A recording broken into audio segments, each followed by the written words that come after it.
Podcast land, what's up? This episode of Behind the Barricade Podcast is brought to you by Silence and Solitude. Based out of southern New Jersey, Silence and Solitude is a metalcore quintet that consists of Shane Roxas, Colby Hempel, Cody Mitchell, Alexander Coates, and Justin Pomper. The band formed in early 2015 and made their debut in September of the following year, 2016, having spent the previous year writing and recording. What did it lead to? It led to their debut album Resurgence, which came out in December of 2016, and it debuted at number 20 on the iTunes Metal charts. They have released music videos for their singles Suffering, Deceiver, and for the cover of Mariah Carey's All I Want for Christmas Is You. Yeah. Now, if you don't want to take my word for it, and if you don't want to take the band's word for it, what about New Transcendence? They said that Resurgence is a must-listen for 2016, without a doubt, especially for fans of metal and its subgenres. If you are looking for something that is emotionally powerful, but not too whiny, aggressive, but not hate-filled, and will stand the test of time, this is the album you've been searching for. For more information, visit www.silenceandsolitude.com. Yes, do that. This episode is also brought to you by 627. So imagine the Foo Fighters and Muse stuffed in an underground studio during the nuclear holocaust with nothing but Weezer Radiohead album Secession. Well, you don't have to imagine any further because you can listen to 627, delivering the attitude of an underdog and the punch of a champion. 627's chunky guitar riffs, charismatic vocals, and emotional solos are the most beautiful ass-whooping your ears have ever taken. For more information, hit up dub7records.com. That's D-U-B, the number 7, records.com, and like them on Facebook, facebook.com/SIXTWOSEVEN, and then the number 627, so 627, 627. Behind the Barricade is also proud to announce that, well, we're not really announcing, we're telling you, that we are working with Crossheart Collective in putting on the Golden Festival. It's going to be amazing. It's taking place at Gramercy Theater, 23rd Street in New York City, New York. This is the best of New Jersey and New York metalcore bands, all in one place, all in 2 different dates. So the first date, Thursday, August 10th, you have bands like In Loving Memory, Monument of a Memory, Zoom, Champ, Approaching Troy, Varsity. And then on Tuesday, August 15th, you have Jinx, The Hearkening, Trace Your Steps, Refinement, Ender, Iridian, and so many more. $16 tickets on sale now. You could hit up the bands. You could go on Ticketmaster, but if you go on Ticketmaster or Live Nation, you have to pay those fees, and those fees always suck. So we'll see you out there. And also, we are also sponsoring Nowhere Fest. That is coming up in October of this year. It's a 3-day, I guess, festival, you could call it, from October 20th to 22nd, and it features the best of hardcore music all around. So, on Friday, October 20th, upstairs on the loft stage of the Chance in Poughkeepsie, New York, you have Body Snatcher, you have Cockpunch, you have Conveyor, Vices, Motives, Backswing, Sharptooth, a lot of great bands. The next day, on the 21st, you have Cold as Life, Full Blown Chaos, Departed, The Split Seconds, Wrong Move, Crippled Urn, Bay Patrol, Smash Your Enemies. And then concluding on October 22nd, you have Unbroken Wings, Slapshot, Recon, Absolute Suffering, Brick by Brick, Buried Dreams, Hangman, Misgiver, so many other great bands. So $20 in advance, single day tickets, 3-day pass is $50. So essentially, you're getting 3 days of amazing hardcore music for the price of 2. Can't beat that. Right now, you can go on tickets on the Chance's website, which I think is thechancetheater.com. I don't know. There's a link. You could go to it and click on there. And yeah, get your tickets. We'll see you out there. And now we are on to the episode number 128. Featuring Dan and I talking about a bunch of subjects, and it starts off weird. We're talking about animated cartoons. Then we talk about Chester Bennington of Linkin Park and his horrendous passing, like the timing and stuff. And he was definitely an icon to not only me and Dan, but a lot of people all around the world. So he's definitely going to be missed. We talk about a couple other things I can't even think of at the moment. I mean, it sucks. You do an hour 20 worth of a podcast, and you're like, oh my God, what the hell did I just talk about?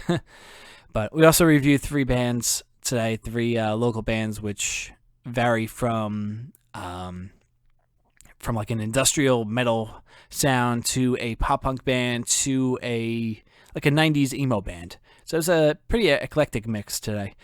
And then we end things with Kevin talking with Jensen Reed, who is a musician, and he's also a comedian. And they talk about everything, including, what's it like having your music be featured on, Friday Night Lights, House of Lies on Showtime, CSI New York, and a bunch of other things. Jensen Reed is going to be a force to be reckoned with within the next couple of years, if not already.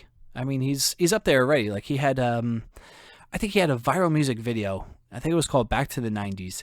And it got like 40 million views and endorsements from like the Backstreet Boys, which is hysterical. So big props to Jensen. And let's get right into it. So episode number 128 starts right now. From out of the wasteland of generic podcasts and radio shows, one has emerged. It prides itself on having conversations with the most talented musicians from all over the world. If you like a boring question and answer interview, this isn't for you.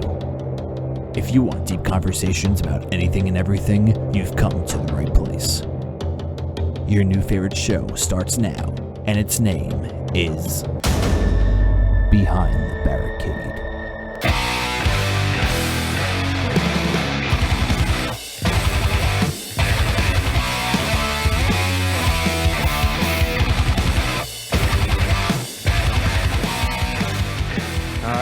Yeah. We're back again. Fuck yeah. Back for another fucking podcast. Yeah. Woo. Oh, am I allowed to swear in this? Oh, shit. What?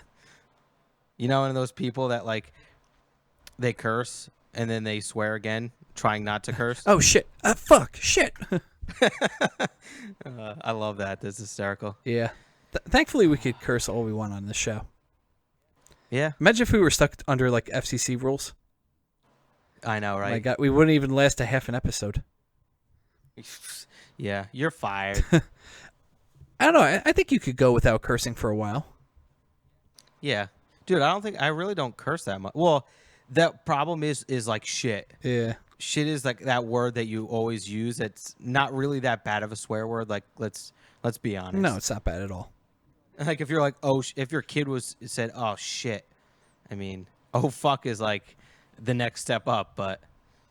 Exactly. I mean, thinking about it, if you could get away with saying it on, let's say, network television, I think you should be able to say it on the FCC, in, like, radio broadcasts. I don't think the FCC should fine you for saying shit.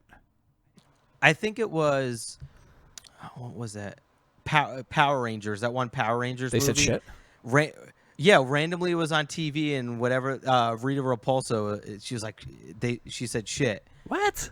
And I was like, yeah, and I'm like, this is supposed to be PG, dude.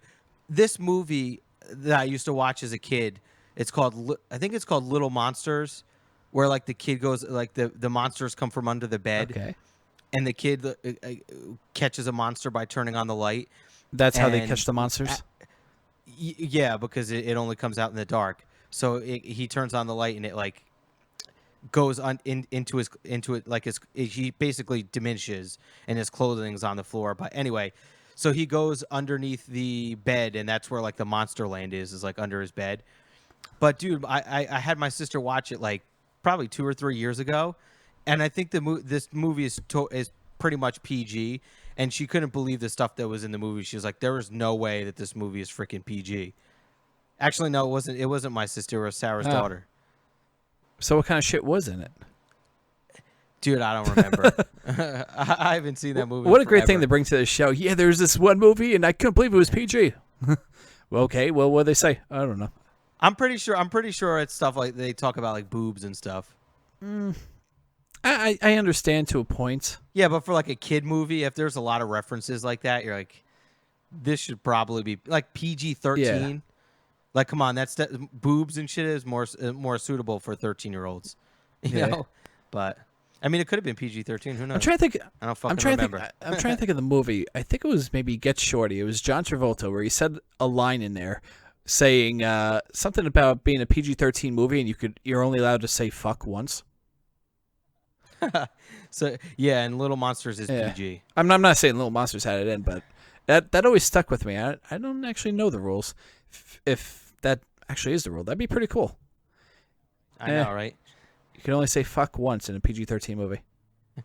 And just as we were talking about going without swearing, I said shit and fuck like 5 times. Dude, we can't go without swearing. It's like alcoholism. You know, once you get the disease, there's really not. You can't really go cold turkey. So I actually found this website comments. I looked up references in Little Monsters, my God. And there's a Common Sense Media website, and so it says it's for ages 8+. Parents say ages 11, and I saw very inappropriate scenes and talk. Women are used as sex objects, and the main character watches a show dedicated just to that. One scene even includes a monster peeing in a bottle of juice as a prank. Bad language is used constantly throughout the movie.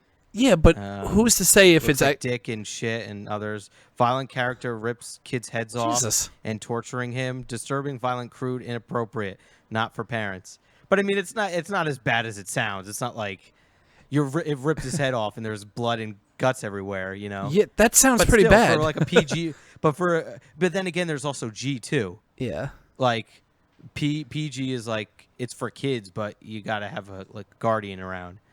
G is like, all right, that's for everybody. But still, even those movies have references that like adults find.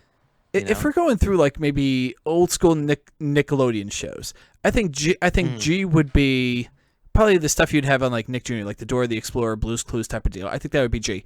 PG, I think I'd have to give to Rugrats because I mean, thinking like going back and watching like some old episodes, Rugrats was fucked up. I know. I always go back to that adult episode where they grow up and they're adults. Oh, and they're pushing the paper. Oh, yeah, dude, that show is so dark and like it was twisted. Yeah, and then that one line where Stu was making pudding at 2 a.m. and lost control of his life. It's like, really? This is supposed to be catered towards like I guess 7 to 12-year-olds. Yeah, well, dude, I think I'm pretty sure I've made this reference on the show before, but dude, I think it was probably a few years ago. I pulled on the TV. Ren and Stimpy was on. Dude, the one I'm not sure if it was Ren or Stimpy, but one of the characters literally pulled off his skin and was walking around like with it laying on the ground. I'm like, dude, this is not suited for kids. Like the shit that we watch. What was that other Rocco's Modern Life? Oh, that one was complete. Dude, Rocco God. worked at a sex line. There was one episode where he's like, "Oh baby, oh baby, oh baby," and then Mrs. Big Head, it's like Rocco, and Rocco's like Mrs. Big Head, and then they quickly hang up the phone. I'm like, Jesus Christ, that was done on Nickelodeon. I know. It's like we watched it as kids. It's fucked up. No wonder why we're all screwed up. Yeah, well. And then I think the worst one, and I think this was just past my my prime of watching like cartoons, was SpongeBob. SpongeBob is really, really racy, judging by like standards. Dude, that show is so messed up. Oh my God. I guess that's why adults watch it. I guess I think it's more of like a stoner cartoon than an actual kids cartoon.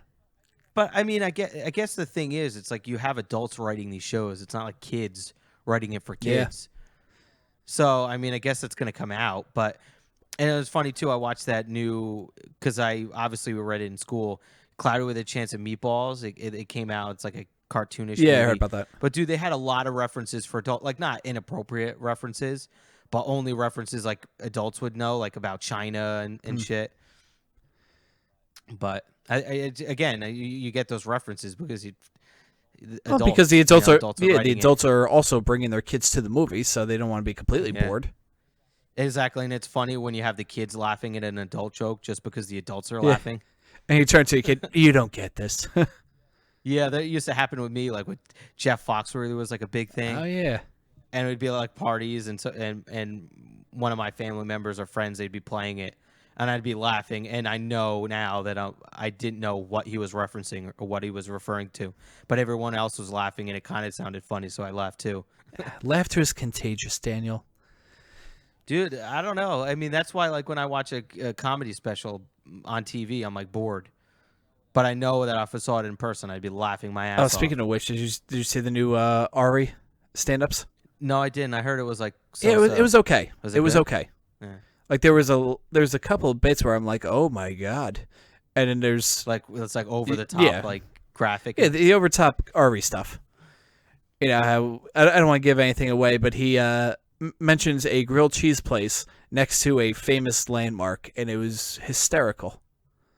And then The funny thing is he's not really like I wouldn't. He looks and what he does like in his life. I can't picture him being like a comedian that says like very crude humor. You know, like dude, he stops using his cell phone for months, goes on a trip where he's not using electronics or just traveling and hiking, and he doesn't seem like a person. You know. yeah, he's completely out there, and But it's in a good way. I think in like a unique way. oh yeah. He's not like really, really weird. Like some people, like some vegans and people like that. Some people are just really, really odd. But Yeah, but then again, you have to be somewhat messed up to be a stand-up comic. someone was saying, one of the comedians were saying, they're like, you can't find a comedian that had a good childhood. Yeah, Or not like a good childhood, but like a normal. that they weren't bad Yeah. kids. Like Joe's obviously was normal, but he was. I don't think he was really a bad. But he said he hung around with like bad kids, or like that weren't good in school or like failed out and got in trouble at school for not passing tests Yeah. and shit. I mean, then again, Rogan comes from a broken family. So his father left, I think, when he was like 2 or 3. And he was born one town over from me, so I always thought that was pretty cool. Moved up to, I think, Boston, and I think went to Florida, and then went to California. I don't know. Something like that. Well, he moved back to New Jersey because he said he had to live with his grandparents because he lived in New York City because he didn't have a place to stay, and they lived there. Yeah. Remember, she had like the grandfather had the grandmother had a stroke. Yeah, and he had to care for yeah, her. where was that? Patterson, I think. It was some like really messed up neighborhood, and then he moved upstate to not Westchester. I think maybe White Plains, some weird New York town. Yeah. Anyways, this isn't about Joe Rogan. No, this is about music. Yeah, and we just spent 10 minutes talking about everything but music. But it was It was great. amazing. This is what podcasting should be. We're making podcasting great again. Exactly. Amen.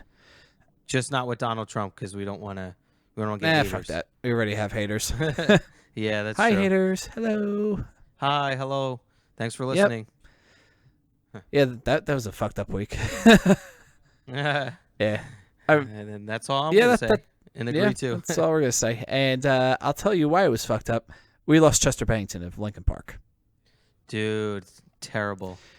The sick part is I was on my way to a university nearby, and I was going over to the main campus area, and I get a text from you saying, "No, I will never see them again." I'm like, "Wait, what the fuck?"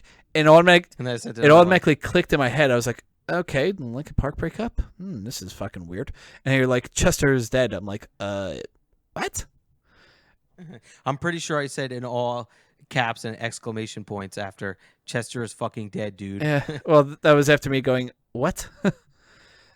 So you want to know what the funny thing is? Like, when you see an article that's not from like CNBC, like CNN, CNBC, or whatever it's fucking called, whenever you see all those, if you kind of get leery, you're like, all right, let me look this up. Because the first one I saw was from TMZ. Dude, TMZ is the And I'm most like, trusted one, as sick as that sounds. Yeah, but that's what I said. I'm like, TMZ is kind of not, but it's a big name. So I'm like, it's got to be. I'm like, I think it might be true. I mean, it could be like sources. So it's not like they're just spitting random shit. It could just be like a source said this, blah, blah, blah. But when I searched for it, it was like AMP. I think that's a website. You mean AP? And then AP. No, it was like AMP or something. AMP is a fucking supermarket. No, AM. Oh, AMP. Like M is in Mary. Oh, yeah, okay. AMP. Yeah, AMP, AMP, whatever it is. But I'm just screwing up all these. You can tell how much news and shit I look up. And then there was another really big one. And then as soon I'm like, this is it. So that's why I sent you a screenshot showing you AMP and TMZ. So you're like, dude, this is legit. Dude, I still can't believe it. I'm like, dude, this sucks. Yeah, dude. He was basically the one that got me into music. Like, if it wasn't for Meteora, dude, I would not be doing anything music related today. I'd probably be some shitty lawyer. Dude, I remember freaking downloading Hybrid Theory on. It was probably LimeWire was afterwards, or was it Kazaa? Which one was first? I think Kazaa. Kazaa. Downloading it on Kazaa, dude. I listened to that album like constantly. Dude, it was great, man. What the fuck is that? Dude, someone turned on the PlayStation. Oh. I'm like, why is it become like all ambient music is coming in through my headphones? I'm like, wait, this is odd while we're speaking about someone that just passed. But the funny thing too is I'm like, you know what? I'm gonna listen to a lot of I'm gonna listen to the Linkin Park albums front to back, and obviously I couldn't do that with a lot of the newer stuff because I just can't get into it. Yeah. But dude, I'm just listening to it, and it just gave me like this weird feeling. Just because like Meteor, like every time I listen to it, I'm like, this album is amazing. So knowing that like I'm never gonna see one of these songs ever again, and like a band that I legit love their older stuff, I was just like, dude, this is terrible. Yeah. This really sucks. And so many like popular people were saying, even like Rihanna, like people are like, come on, they don't like Linkin Park. But seeing them like mourn and do covers, I'm like, shit, dude, this sucks. And I watched Transformers just because they had the song at the end of the first one. I'm like, I'm gonna re-fucking watch this movie, and I was like, mad bummed. Dude, I mean, they were basically our age group's breakout band. Like the breakout band before our age group would probably be like Nirvana or something like that. Like the ones that like broke through pop radio and got you into either hip hop or metal or hard rock, whatever you want to call it. Like that was the one band that did it, and it did for a lot of people. As soon as you heard like In the End, you're like, oh, this is great. Let me pick up the album, and you listen to it, you're like, oh my god, what the hell is this? I kind of like this, and then they all became fans afterwards. And luckily for me, I've seen them live. I want to say 5 times. And met them twice, and they are the best group of people I've ever talked with, like band-wise. Like they will, like Chester, he was a really good guy. He would give you the shirt off his back, but like every time I met him, I'm like, Jesus Christ, you were skinny as fuck, like dude. And he's supposedly like a workout guy. But like he'd always break something on tour. Like he'd break his leg playing basketball, or he'll do a jump and like fall, or like something will give out. I'm like, Jesus, it's literally shaking hands with a skeleton from science class. Like he was that brittle.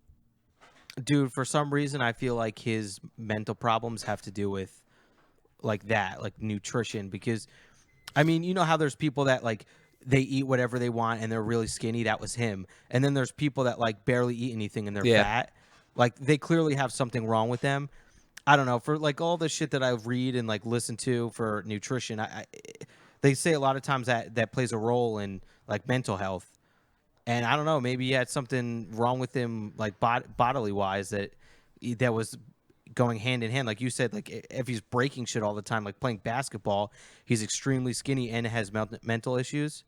It could be something with like nutrition or whatever. But dude, if you go back and listen from even Heavy, you listen to Heavy and then you listen to freaking shit off Meteor, dude, his lyrics are like, I can totally see.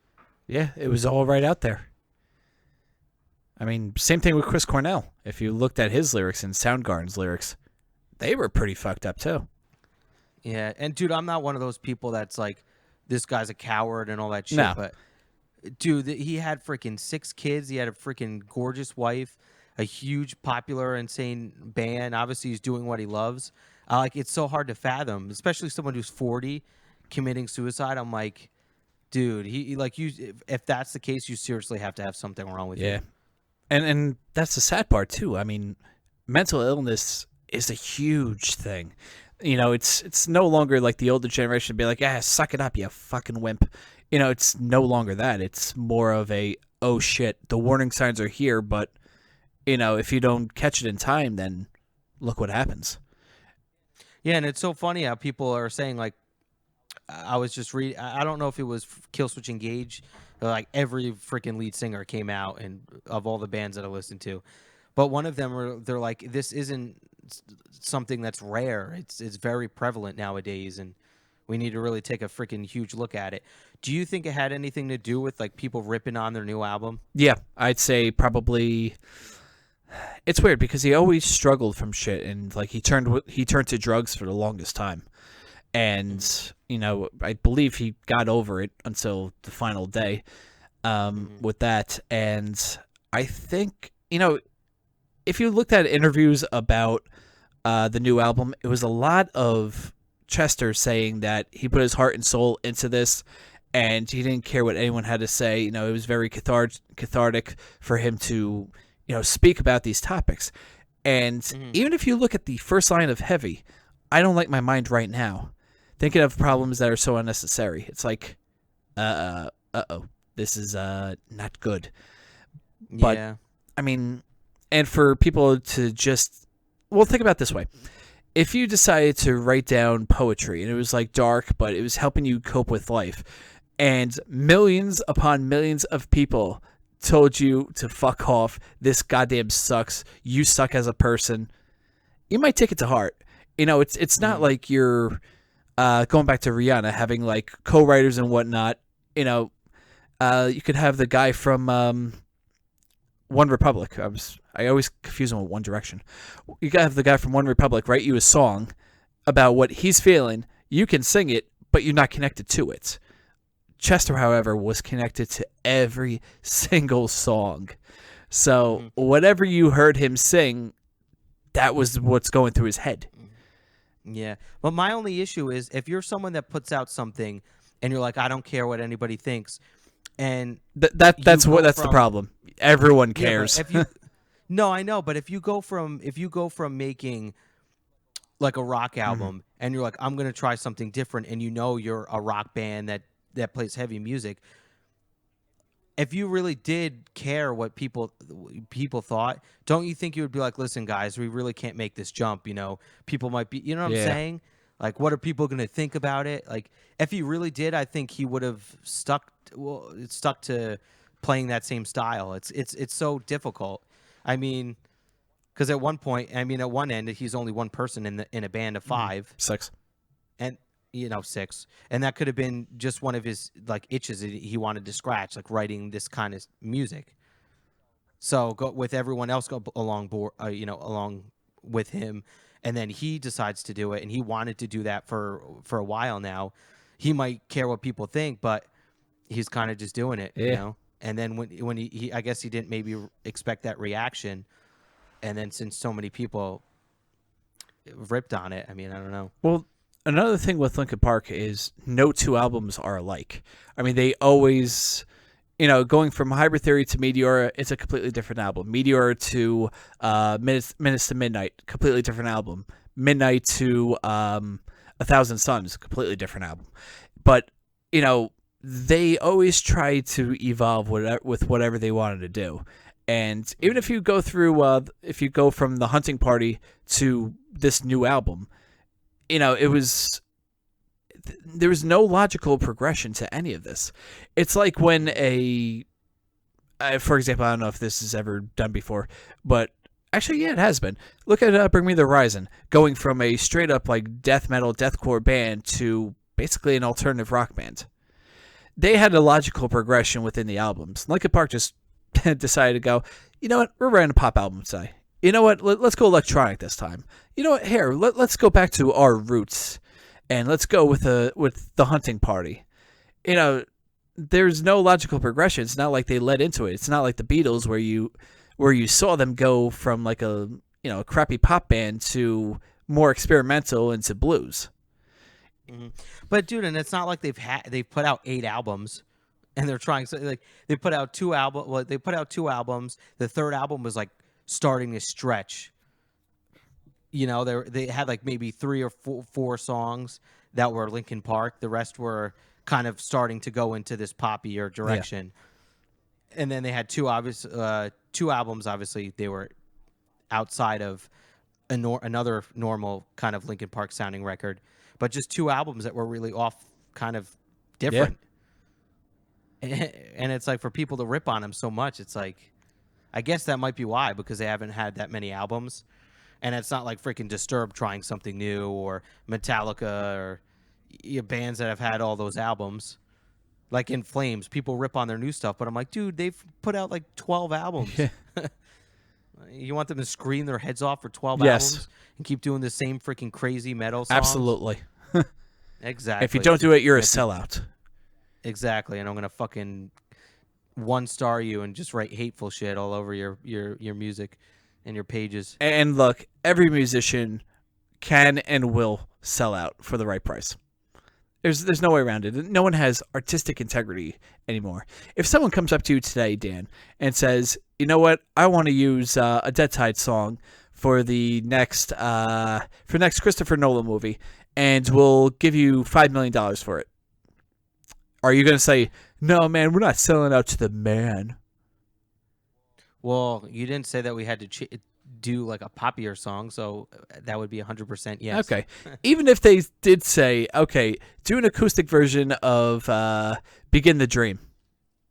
Mm-hmm.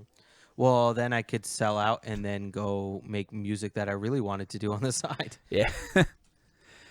Like, literally, if you had $5 million, you could literally just be like, all right, I know you're not going to like the direction of Dead Tide, but here's Dead Tide in just a different form. You know? This is Dead Tide Light.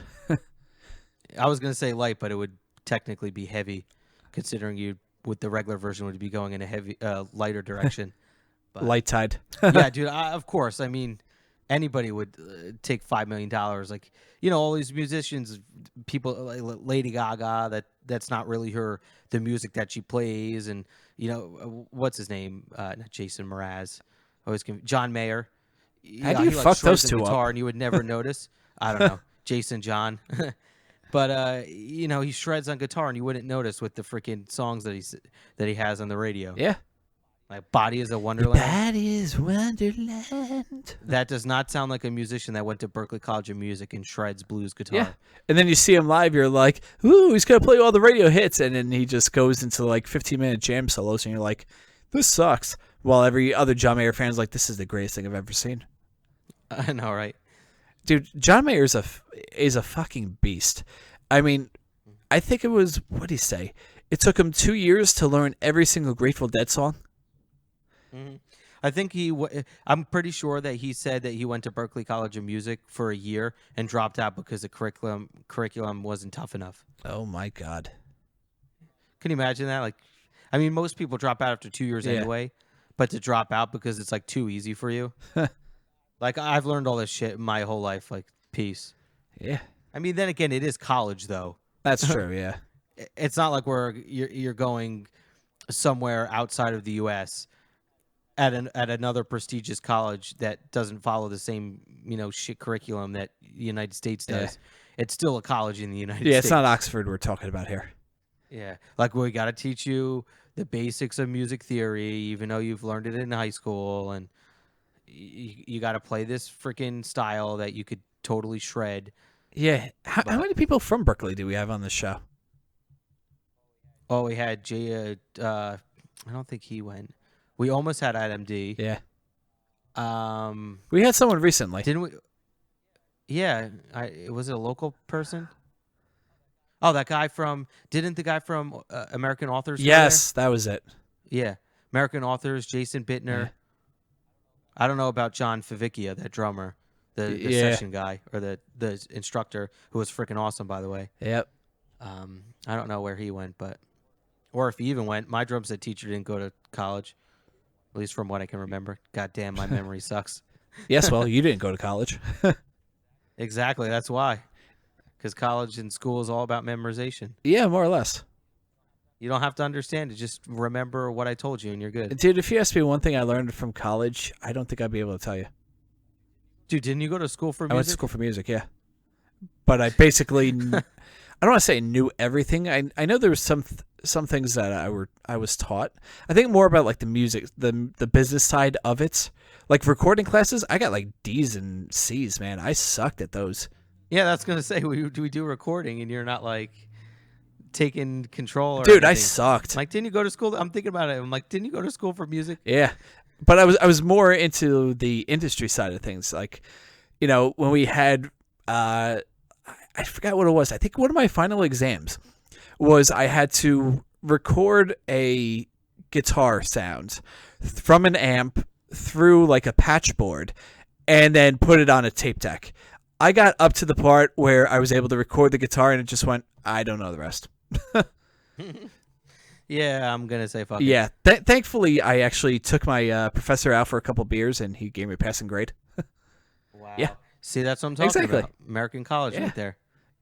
But see, dude, that's the funny thing is so many people that go to school for recording, it's not a good idea. No, absolutely not. It's like you shouldn't have went to school for music recording. Like obviously you do music, you do screaming in bands, but some people that I know, it's like they kind of pick up the guitar and then they go to school for recording, or it's like me. I was almost about to go to school for music, and then I started learning like marimba, and I'm like, I can't do this.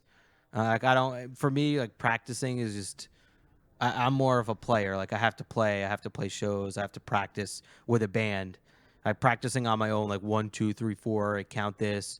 Read this sheet music. I mean, it's cool when I change it up and do that. But if I'm doing that every day, I can't stay disciplined. No, absolutely not. But I can kind of compare it to going to the gym. Like you really need to have discipline to work out in your house. If you go to a gym to work out, it's something different. Yeah. So like if I'm in that environment, of course I could practice. Like if I'm with other people, we're doing like a course, then that's something different. But if I'm like I have to be disciplined practicing on my own at home, I'm just not going to do it. Yeah. But it's just not fun to me. Fun to me is listening to music and playing to it, and playing with musicians, not practicing rudiments and flam taps and shit. Yeah. Or trying to record the perfect take over and over again and editing everything down. Like I barely edit this podcast, man. Like I actually like doing it for God only knows what fucking reason. Like I love the fade ins, love the fade outs. I know exactly where to put everything. I know exactly like the timing. Like when I do the battle each week, I take Kevin's audio and match it up with the song that we get. And I know exactly where to put it in, like where to put his intro to the song, where to put the song, and then where to put like his outro, where it actually sounds like a radio show. Like I take pride in that. But if I was stuck in a studio with some random local bands putting out like a 3-song EP that no one's going to fucking hear anyway, that would drive me nuts. It's like I'm doing all this for what? Like your girlfriends to listen to and your parents? Yeah, I feel like if I wasn't a recording engineer, I would want to be working on music that gets me inspired. Yes. Like, dude, this music is fucking sick. Like, I can't wait to edit it. Like, dude, you got to play this. You got to play that. Like, I mean, that's what's probably cool about being like Rick Rubin. He's working with all the top artists, blah, blah, blah. Or like Killswitch Engage, for instance, Adam D. He can work with like those bands. He can work with As I Lay Dying. He can do Killswitch Engage records. Like, that shit's inspiring. But to have a local band come in and their music is terrible and they want to record and they're paying money, you're like sometimes you gotta polish that shit, and it's like there's no amount of polish is gonna fix this shitty music. And the problem is it turns into a full-time job. It turns into a 9-to-5 job fairly quickly. It's like when you want to record music, that's the last thing you want to do is be in some office and just sitting there on a computer all day, and that's exactly what you're doing if you're not feeling inspired by this music. Exactly, and not for nothing. Like when we were recording the TFL record, we were there overnight. Literally left the studio at 5 or 6 o'clock in the morning. Speak for yourself. I don't think I was there for that. Yeah, exactly. Douche.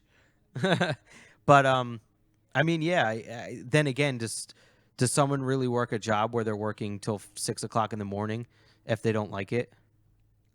I mean, compared to like the overnight stock people at like a ShopRite or a Walmart type of deal. Yeah, but then again, I mean, at Backroom, if they did have worked with Dillinger Escape Plan, do you really think they take bands like that though? Like maybe if they're slow, like if they need money, okay, we're gonna take this crappy rock band, but do you think that they listened to their music first? I don't know. How did everything work out for that? But I don't know. But I think they reached out to us. Did they?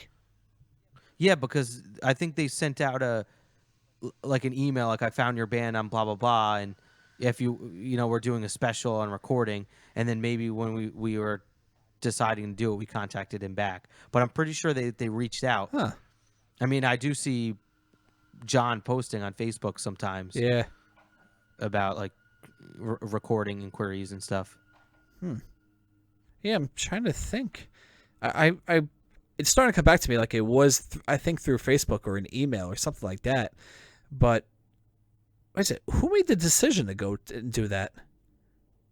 I have no clue. I want to say that was Chris. It was probably those. It was it you and Chris, or Josh and Chris that really wanted to like record? I think that it was definitely Josh and Chris, because I wanted to play shows first to make sure that people actually liked the shit before we dropped. Shit, how much did we drop? 1,800. Holy fuck, that's right. Ugh. Well, how many? We did what? 5 songs? Yeah, 4 on the EP and then the thong song cover. I mean, dude, again, like we were talking about podcasting and spending all this money.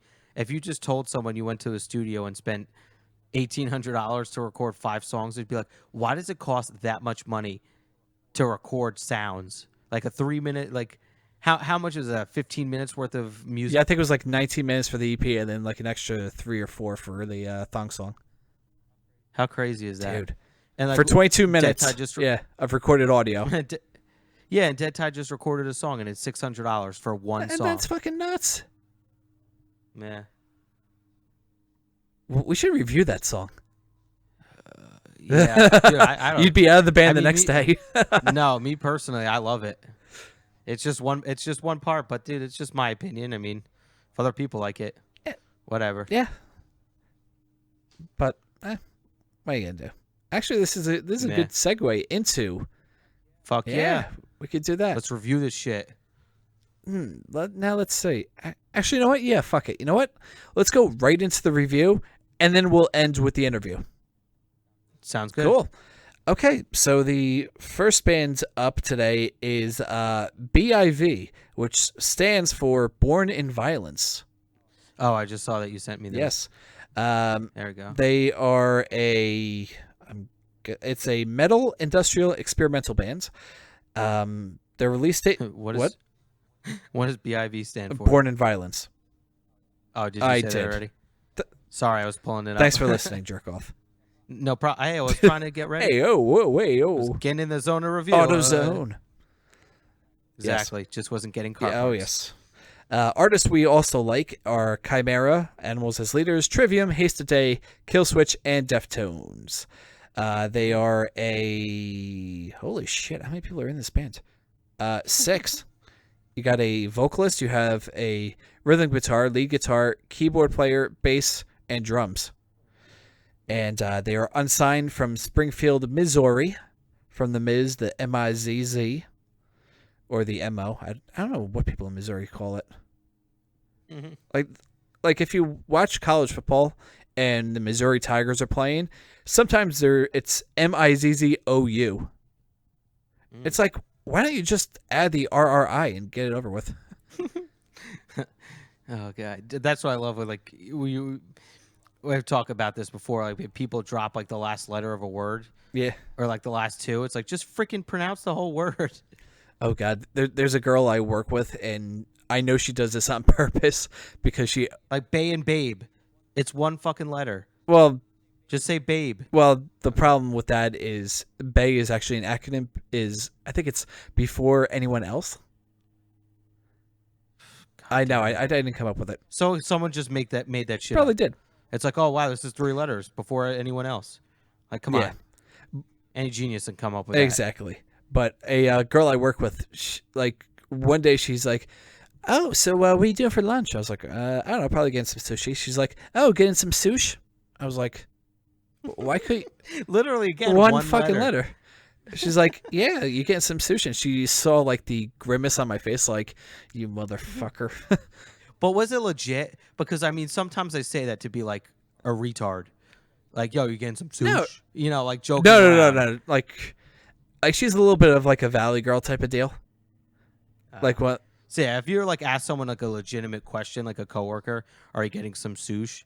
That's one story. But like if you're joking around with people, like, oh, I'm gonna eat so much sushi. Yeah, I mean, I guess it's like okay, there's but- a fine line between like Valley Girl and frat bro when it comes to that I shit. mean, dude, and also when I say it too, it's more like making fun of people that use that term. Ugh.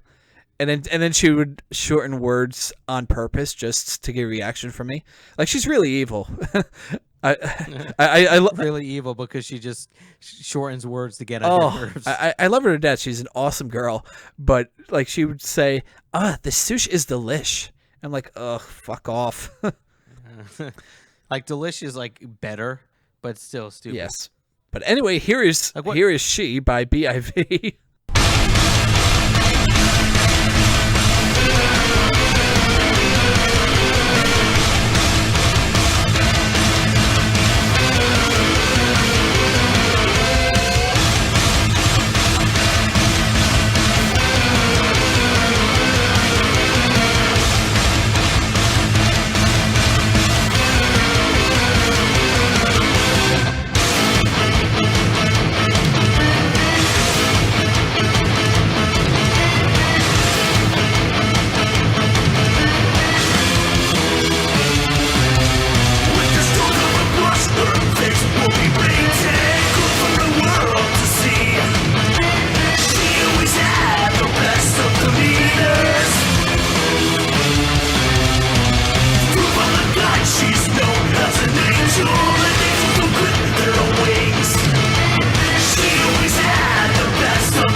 And that was She by Born in Violence, also known as BIV. Ooh, that Biv. The Biv from the Mizzo. Ms. You. Yeah, Ms. You. I miss you. Don't ever say that again. I miss you, John. I'm going to start saying that from now on. You're fucked. Good. Am I fucked? So now Great. I'm looking at their YouTube. They actually go into like who's in the band, the cast, the director. Obviously, that's part of it, but the tech, like stuff that they used Yeah. in their website. Well, That's kind of cool. yeah, I was about to say that's awesome. Like, there are some music videos where I'm like, holy shit, what the hell did they use to make all this? Mm-hmm. And with this one was the video was done very well. Yeah, I mean they only had like directed by at the end, Yeah. but that would have been kind of cool if they had credits roll. Yeah. Like you don't normally see that, like cast, crew, like equipment we used. Yeah. But all right, so let's start reviewing the song. So the song was okay. You know, obviously it's not. I'm not a fan of that type of music, like Yeah. the hardcore industrial. But like I'll be fair with my review. Mm. I really liked it. I think the synth was a little too loud. It was like kind of overwhelming everything else. Maybe that was the point of that. Mm-hmm. But it just sounds like, all right, you're just trying to hear your guitars, and next thing you know, hear, like, I'm like, oh my God, all right. I get it. There's synth in here. Yeah. But, I mean, for what it is, like, it's kind of a mix of, like, Motionless in White, a little mix of the Browning is in there. A few other bands, like a little Rammstein, like the theatrical part of it. And then it's, like, mixed in with, like a hard rock bands, like, I don't know. What kind of hard rock band do they sound like? Like, take away the synth, and what do they sound like? I have no clue. I mean, the funny thing too is it's like they're all dressed up like a dark metal band, and the synth was like happy. Yeah, it was. I'm like, It was very light, which was kind of weird. I But mean, again, I'm not ripping on like the musicianship. The production was good, and yeah, it was the really video good. was Like, good. there's nothing worse than like a demo version of like this type of band. Like, I think if they just got in a room together and just been like, okay, you know what, let's just put this on our Sony audio recorder, or like even worse, it's like, all right, we're going to record this on an iPhone. I was just gonna say that. And it's just Yeah. But I mean, the way it's done, I really enjoyed it. The song itself, very catchy lyrics. Mm. Oh, you read the lyrics? And no, I was following along to the song. Oh. Yeah. I mean, it was all right for what it was. It's just not my thing. I would prefer the key and the tone of the synth and that riff to be more like darker and just like more minor. It was just too happy. Honestly, I think they should have went all in and made an incredibly happy synth with a very minor like the tuning dropped down like 2 steps. Mm-hmm. And that'd be awesome. It's like That fucking deep growl. did the band ever do that before? I don't know. There But we we're go. not That's starting one of those. No. God damn it. No, kill me now. Well, there you go, Born in Violence. There's your calling. Be a deathcore band with happy synth. like think of a mix between Suicide Side. What? Wouldn't that be Lifecore? Lifecore? Yeah. So I've like never heard of that. I know. That's what I'm saying. Like it's the opposite of death. Ooh, I like what you did there. Happy core. Just take like Suicide Silence instrumentals with like a motion city soundtrack synth. Just play it standard tuning. Yeah, just be a mix of like Hello Goodbye and Whitechapel. Mm-hmm. That'd be pretty cool. Yeah. But I mean, as far as the song goes, very catchy. I could see this kind of stuff being on tour with like Motionless in White, Rammstein type of deal, and like definitely a Browning. like opening up for him. Yeah. Yeah, and I don't know. I mean, that's only one song I heard. Maybe they have other great ones. Yeah, Who they might knows? have something that's totally different or new. And is actually one of their newest songs or old? They could have like whatever newer or older. That's like more in the vein of Motionless or something. Yeah, I mean, the video came out April 4th, according to YouTube, so I'm not 100% sure. But they said that their self-titled EP is now available, so I think you could probably go anywhere and get it. I don't know, I really don't have any information. Yep. Now available on iTunes, Apple Music, YouTube, Spotify, Rhapsody, basically anywhere music is... Oh my God, they're also on Tidal. What's that? The Jay-Z one. Is that a record company? No, it's it's like Jay-Z's version of Spotify, but they had like the high quality streaming. Oh. Like you could stream in FLAC instead of like 320 or like 128. Yeah, I mean, when I play Spotify, it's like you could clearly tell if I go from Spotify to my music app. Yeah, you could tell the quality. It's like louder and more clean, but especially when I play CD, it's like way better.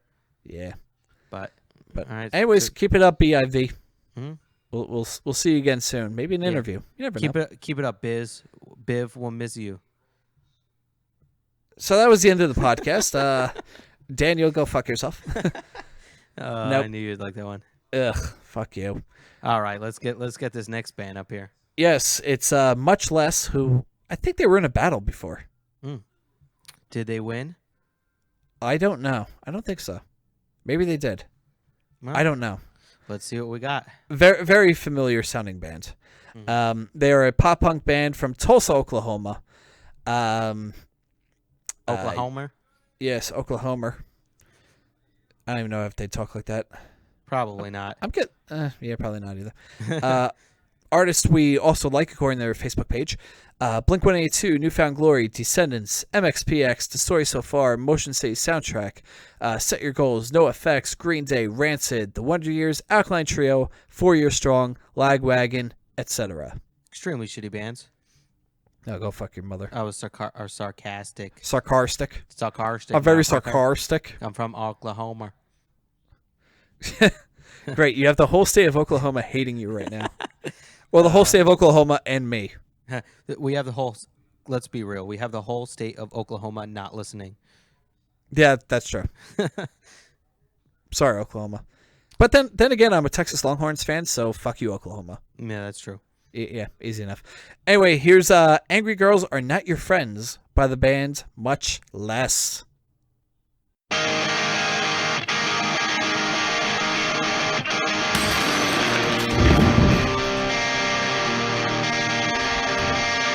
Raised by the sun, I bet you could be a place to keep warm. With our eyes closed, we sweat this out at home. Don't think I didn't get what you meant, but time's run out. Love is loud, but so are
right. And that was Angry Girls Are Not Your Friends by the band Much Less. Oh man, what a terrible song. Oh, Jesus, Dan. I'm just joking. I liked it. I mean, I'm a fan of stuff that, I'm a fan of like the Wonder Years and Story So Far and Knuckle Puck and like Real Friends. And it obviously reminded me of like all those bands, plus a little bit more with like the fast parts and stuff like that. So, if you're fans of like pop punk instead of punk pop, like punk pop, I'd say like old school Blink-182, like the faster like riffs and stuff like that, where it's less poppy sounding. Mm-hmm. Like this, I'd say this is a pop punk band, and I really liked it. I think, yeah, you mentioned something about the hi-hat being a little too high in the mix. Yeah, way too loud. That's actually interesting. I've never actually heard that complaint before. I don't know. I'm a freaking snob when it comes to music sound. But then again, there's like always a problem. I mean, it's opinion. Yeah. But I felt like the bass drum should have been louder and the hi-hat should have been toned down. But still, like overall, the production was still very good, music-wise. I mean, music video-wise. I thought the music was good. I mean, it's not my style. It's closer to my style than the last band, but Yeah, I've like this is like half of the style that I listen to, and the best part is it's not too whiny. I mean, there's a lot of bands out there that just, oh my god, like you hear the singer, like ugh, enough, and it's but like it's the so same. funny. It's not whiny lyrically. A lot of it's just whiny sounding. It's not even whiny sounding like this one. Like, I mean, if you talk about shit, of course I can't think of a pop band or pop punk band that sounds extremely whiny. Simple Plan. Yeah, all right. I'm just a kid, and oh my god, But I like Simple Plan too. of course you do. Fuck off. But like, yeah, I think it's an easy trap to go down with in a pop punk band, where you could just be like, and I hate my friends, and they suck, and I hate this town, and I'm giving up. And this is not like that at all. Like this, like the lyrics, the vocals all sounded great. So big props to Elijah, the lead vocalist. Yeah, I really would have loved that breakdown to be heavier though. Yeah, that would Like, be pretty cool. Like it was perfect for the song, but I'm just like I want a heavier breakdown there. I mean, I'm not talking like A Day to Remember or like Chugs and shit, but Yeah. I mean, I liked it a lot. I liked the music video. You want to know what I was going to ask you? What do you think about their appearance in the video? What do As you mean, far as like- like what they were dressed like. They look like any other pop punk band. Yeah. You don't think they should have some kind of uniformity or look to them? Other than just like this is like what we look like on a day-to-day basis walking around? That's the problem. Like if you're in a band like Motionless in White or Slipknot, where being the uniform is half the battle, like I understand that, but with this band, I don't think so.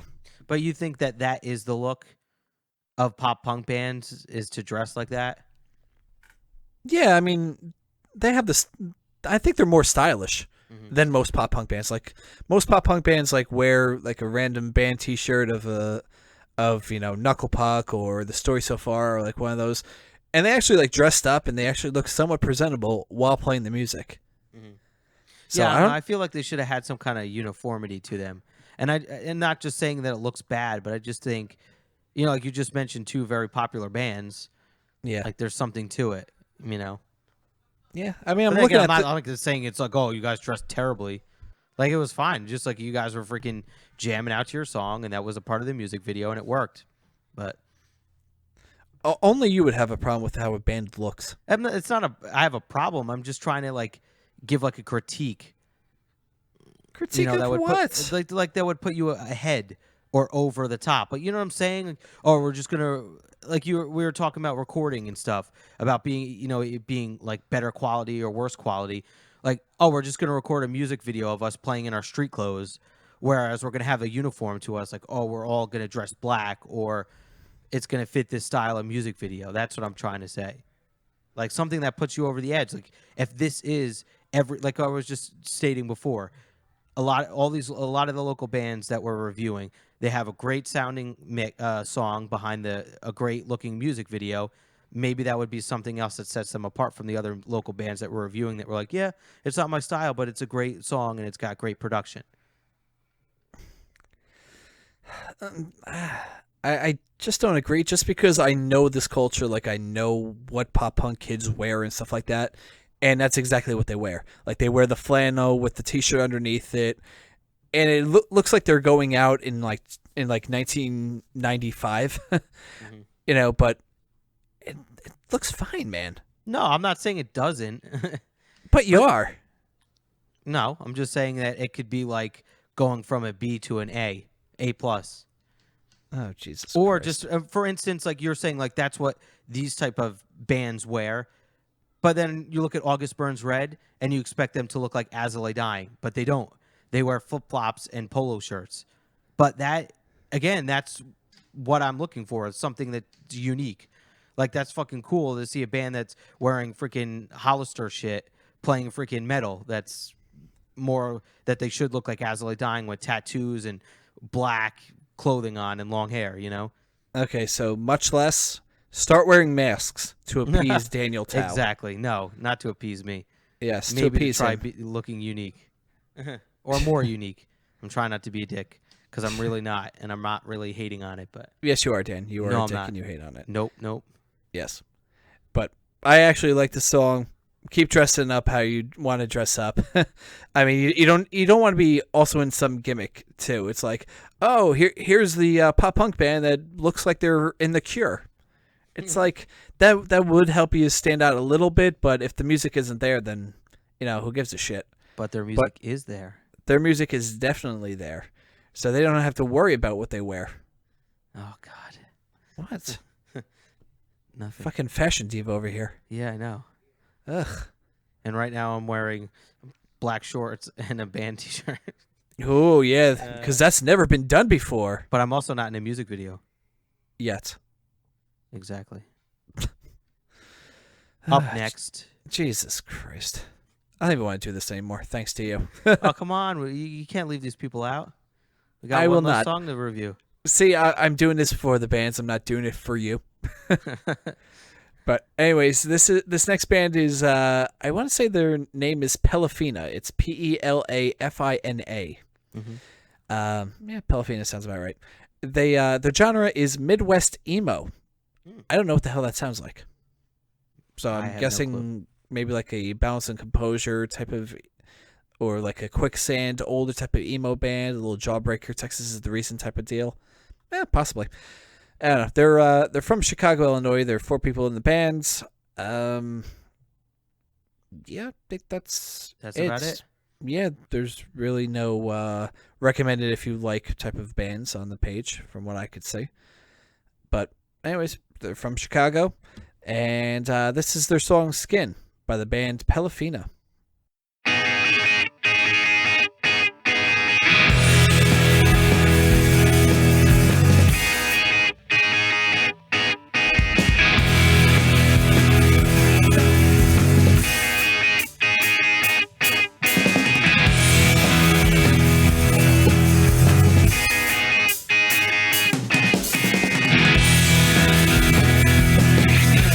Plastic over the windows to keep out the cold.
Cha-ching. right. That was Skin by Pelafina in probably the weirdest music video I've ever seen. Yeah, I don't know if I quite like that one. There's a The music there's video a lot is. going on in that video. But Mhm. I don't know. I think making anything black and white automatically makes things creepier. Yeah, but it wasn't a creepy No. song. No, it was At very all. light and very light sounding. You know, I understand now exactly what Midwest emo is. So it's basically like the bands that came out of like the late 90s, like Sunny Day Real Estate, the Get Up Kids, Texas Is the Reason, like bands like that. And they do that sound pretty well. There's a couple things I didn't like about the song. That one drum beat during, what was that, the chorus? Where it sounded like he was playing every single drum at the same time. That was I think it was before the chorus. I'm not sure. Yeah, that kind of, I don't know. Also, we were just discussing this before with like the mix. Like a mix can make or break a song, and it kind of screwed me up a little bit with the mix. Like I think the way the drums were mixed kind of messed me up because there was like cymbals going all around my head. Like I'm wearing headphones right now, and all I heard was like cymbals here to the left, to the right, to the left, to the right. Instead of like having the hi-hat and like the snare in the left or, the toms in the right or whatever. Mm-hmm. Well, I mean, it usually depends, but usually the cymbals you can't really. It's not like a snare or a tom hit. You can't when they hit it. It's not 100% clear unless you're like really listening for it. But yeah, the cymbals kind of need to be like a part of the atmosphere, than being the actual like individual hits that you hear clearly. And another thing that was weird, it might have been done a lot, and it just don't pay attention to it. But I mean, you did have guitar pan to the right, but in certain sections it was only guitar pan to the left and bass to the right. I thought that was kind of odd. Yeah, it was a little weird, but there should have been a little bit more guitar in the right hand side of the mix. But overall, I'm not gonna lie. I'm not a fan of the vocalist. Not saying she was a bad singer. I just didn't really like her voice, but the music I thought was pretty good. I like the music was great. Like I don't think the vocalist was bad, but it was kind of definitely I know. not. It was terrible. more monotone at times. Like it seems like she didn't try do any take any risks or take any chances with the vocals. Like she just sung it the way it was supposed to be. Like didn't really want to show off her range because I don't know for whatever reason I think she held back a lot. Yeah, it didn't have a lot of peaks or valleys or Yes. anything. Well, Yeah, and I also. no, I was about to say what were you there's gonna a couple peaks and valleys in the video we just saw. Yeah, I don't know. In the video too, I mean, that one part on the skateboards in the Scooter. or I don't know if no, I think the guy was on a skateboard in the parking lot yeah. with the dude. I think two dudes. In like slow motion, it was just way too long. It was like, a lot of music videos in movies nowadays, it's not, you don't stay in the same frame for a while, and it was just, I'm just watching. I'm like, this isn't very. It's not keeping me engaged. But I mean, we're just talking about the song here. And the song was good. I mean, could be a little better. Maybe they could take a little bit more chances and going back to things like the mix. The mix is very important. But and I mean, we've heard worse, a lot worse. Especially like the sound quality. The sound quality was terrible. I mean, that's why we had our promoters say studio recordings because anyone could just make a crappy demo and just be like, here, can you review us? I'm like, okay, when all I hear is This was recorded on my Zoom. yes, I can tell. But anyways, that was Pelafina from Chicago, Illinois, and I actually like them. I will definitely listen to it a little bit more.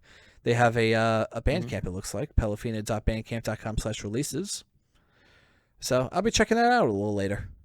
See if the vocalist takes a little bit more, takes a few more chances. And I think that's about it for that. Right before we go into our interview, anything else you want to plug, Dan? about how you're not playing Summer Slaughter? No, yeah, we lost to one band that's playing on the Webster Hall date, and another band that was in the competition is playing that same date.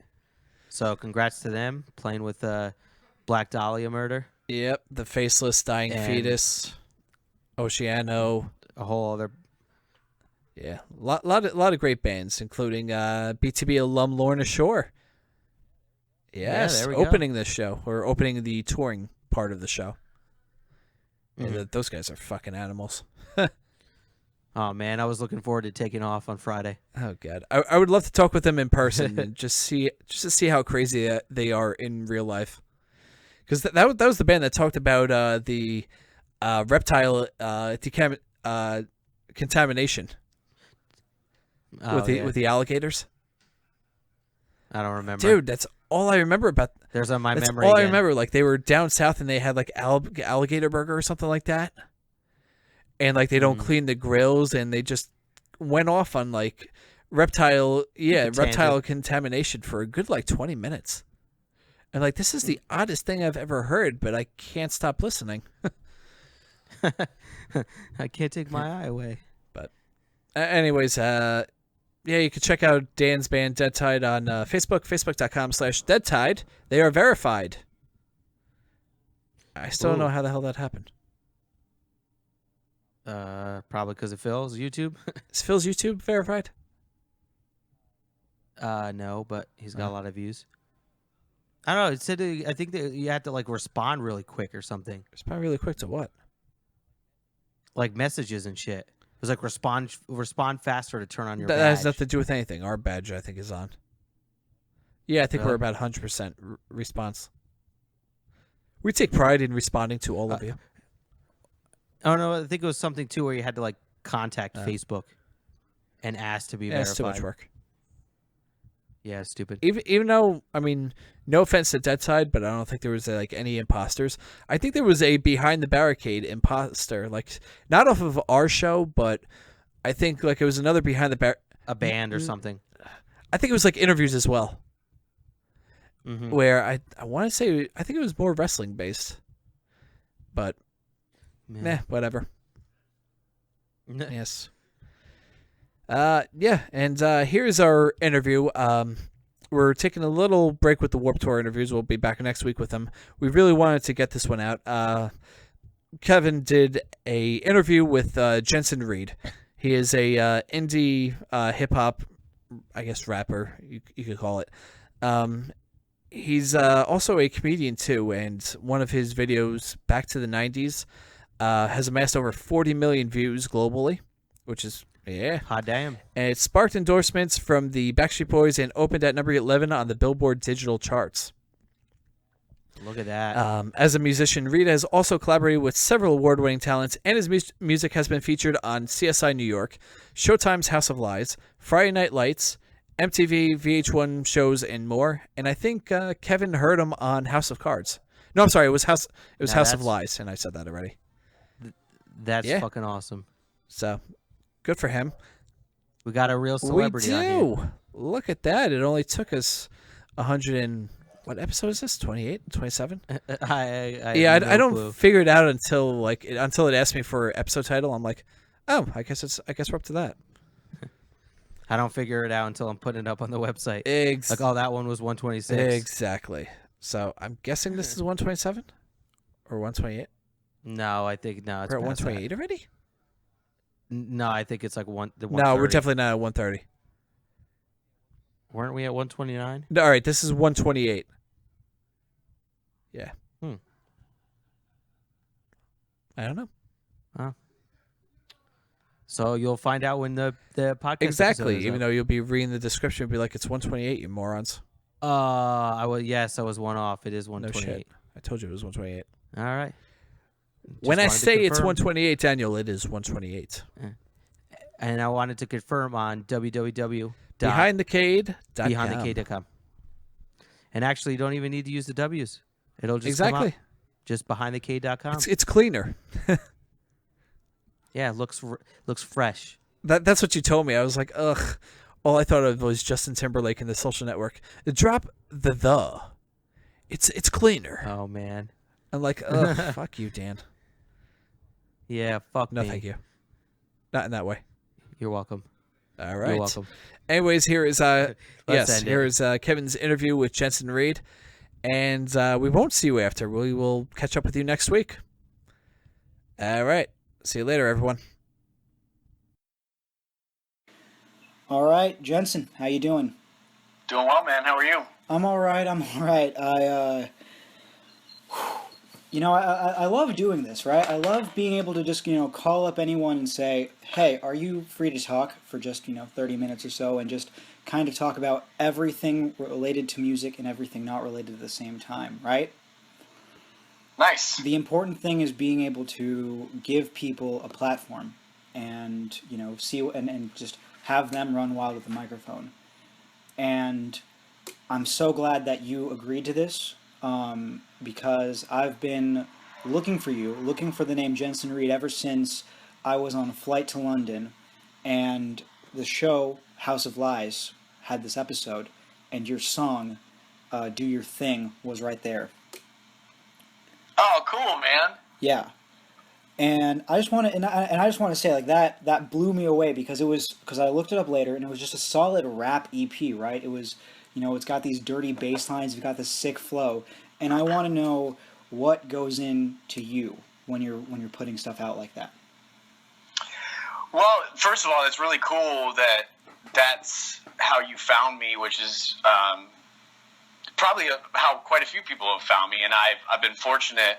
I've been in LA for 10 years, and I've really hustled to make some great music supervisor contacts that became fans of mine. And Liza Richardson and Chris Doritas at KCRW, which is a big radio station out here, they put that song in House of Lies, which is really cool. And I don't know if you've seen the video for it, but I shot a really sick music video for it. Excuse me, and I'm getting off your question a bit, but it's worth talking about since that's the song that you found me. But once I got that placement, I was like, oh man, I should have a video for this song. So I wanted to cast like a mini Usher, like a little kid that was just this sick dancer and also a performer. And I found this kid through a dance agency out here, and we shot this video on a blacklit historical art space, and he killed it. And he was the most professional little guy I've ever worked with. He was 11 years old. We did like a 12-hour day. He was amazing. And after the shoot, I was like, this kid is going to be a superstar. There's no question about it. So his name is Keita the Great. And fast forward 2 years, this was like in 2013. Right. Fast forward, 3 years maybe. I'm getting my dates mixed up. I'm a huge dance fan. I love So You Think You Can Dance. It's like one of my favorite shows. I'm in awe by the talent, just every style of dance, and just the marriage of dance and music. Well, they decided last year to do So You Think You Can Dance Kids. And although the show fell short for me, like it gets old seeing kids dance. After a while, I want to see like big time talent. You can only be so talented when you're little. Right. However, Keita the Great won the entire show. You're kidding. Won $250,000. He is now a funkin' superstar. And it was so cool because I knew it. Like, I was like, man, this kid. So if you haven't seen that video, man, it's a long-winded story, but it is really dope. It's probably my favorite music video of mine. And he destroys it, like just his hip hop dance. And then we had a doggy cam rig on him where it's the camera back at his face and he's performing. And so anyway, that I didn't really answer your question, but that's kind of a cool story about that song. And sync licenses are one of the few ways to make money as a musician, because it's so hard these days. And then two, the exposure that it affords is great, because randomly you could be on a plane, and I Shazam a ton of music when I'm watching TV. I love TV, watch Netflix, watch all kinds of stuff. And when there's a cool song, I always Shazam it. So the other thing about that, and then I'll let you go, is that song is kind of funny because it was me just basically, all right, I'm going to write a braggadocious hip-hop song. Like, Right. it's not like most of my songs. It's grimy, although I do have a lot of dark music. I love dark hip-hop. Like, that's kind of one of my fortes. But the actual lyrical content is just braggadocious. I'm talking about buying out the bar. I'm talking about a threesome. Like, it is just this straight-up braggadocious song, and it is, ironically, because I just wrote it to write it and just to do it, it's the song that's made me the most money, and it's the song where I'm actually talking about money, which is kind of funny. Yeah, it actually does kind of have like a recurring theme here. Like, you talk about money, you get money. Yeah, it's just weird because it's not really like most of my other stuff.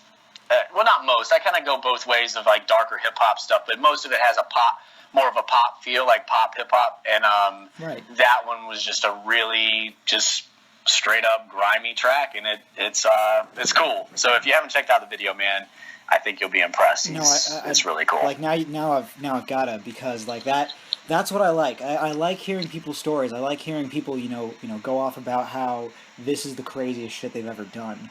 Right? Yeah. I need to hear things like that, and I'm very glad that I need to check that out now. So Yeah. All right. So now back to the question. You said that normally you err on the side of pop hip hop, but then you also have these like dark grimy hip hop tracks. What is your muse? What have you listened to? What do you do to write these things? Yeah, man, I have such a diverse background of being a fan of music. I grew up, like in the 90s with hip-hop, like the golden era of hip-hop. So Tribe Called Quest, Biggie, Tupac, Wu-Tang, Dirty South hip-hop I'm from North Carolina. Like Outkast is probably my favorite group ever. And so the hip-hop part of it, I've just always been a fan. And for some reason, dark hip hop beats, I would work out to them, like DMX and like stuff that goes hard. Like X gonna give it to you. There you go, like shit that's just banging, like just grimy. So I gravitate towards that, and honestly, for me creatively, those are some of the beats that are easiest to execute from a standpoint of just like that "Do Your Thing" beat is so simple. I mean, it's like you said, it's got this distorted Moog sound and an 808 drums and stuff like that. Right. And then I also grew up loving classic rock. The Doors is my favorite band ever. Led Zeppelin, the Beatles, Stones, and then indie, like alternative stuff, Radiohead. And so I just, throughout the years, and I've been at it for a long time, I think all of the influences kind of just combine into what I do, which I think sometimes makes it somewhat challenging because I do have a song like "Do Your Thing," and then I have some like upbeat pop stuff. So it's like, this is not, although I don't think it sounds crazily different, it's certainly not in the same exact genre. And my muse, man, has been a lot of times just the hustle, like just not giving up on your dreams. And you reached out to me because of my latest song, and I'm sure we'll talk about that. But it's the idea of just like following your dreams and your passion and working hard and not giving up and, taking the path less traveled. And although that, not every song that I write is about that, that has been a theme throughout all my stuff. Right. I think. It's what keeps you going, motivation, right? Yeah, because I would never not do it. Like it's like I'm not gonna not make music. There's no way. So then it's just really being versatile and figuring out ways to make it a career and make it something that I can actually make a living on. Be successful at. So it's I would say that's an overarching theme. And I'm married. I have an awesome wife, a wonderful relationship. So she's been the muse on a couple songs for sure. And, oh yeah, definitely. Also had my heart broken like many people. So I've written a couple songs about that. And so, yeah, I think that's. No, that definitely answers my question. So to reiterate, it seems like it's a mix of everything that goes into your music. It seems like it's everything from the hustle to every genre that you've ever hit up, to your wife, and to any girl that's broken your heart. And by the way, y'all look adorable. I see your pictures up on Instagram. Y'all celebrating the holidays together, and it just warms my heart, right? Just to see you guys like that.